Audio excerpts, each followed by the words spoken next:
नमस्कार मित्रांनो, तर आज आपण एक महत्त्वाचा बिझनेस कन्सेप्ट अगदी सोप्या भाषेत समजून घेणार आहे. तो म्हणजे B2B आणि B2C. जर तुम्ही उद्योजक असाल किंवा बिझनेस सुरू करण्याचा विचार करत असाल, तर हा व्हिडिओ नक्की तुमच्यासाठी आहे. सर्वप्रथम B2B म्हणजे बिझनेस टू बिझनेस.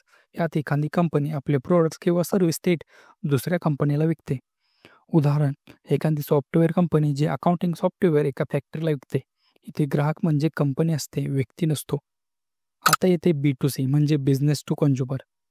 यात थेट आपल्यासारखे साधे ग्राहक प्रोडक्ट्स किंवा सर्व्हिस घेतात. उदाहरण म्हटलं तर तुम्ही फ्लिपकार्ट किंवा डीमार्टमधून खरेदी करता किंवा नेटफ्लिक्सचे सबस्क्रिप्शन घेता. इथे बिझनेसचा ग्राहक म्हणजे थेट सामान्य माणूस असतो. तर B2B आणि B2C मध्ये मुख्य फरक कोणते ते बघू. B2B मध्ये व्यवहार मोठे असतात पण ग्राहक कमी असतात. B2C मध्ये ग्राहक लाखोमध्ये असतात पण व्यवहार लहान असतात.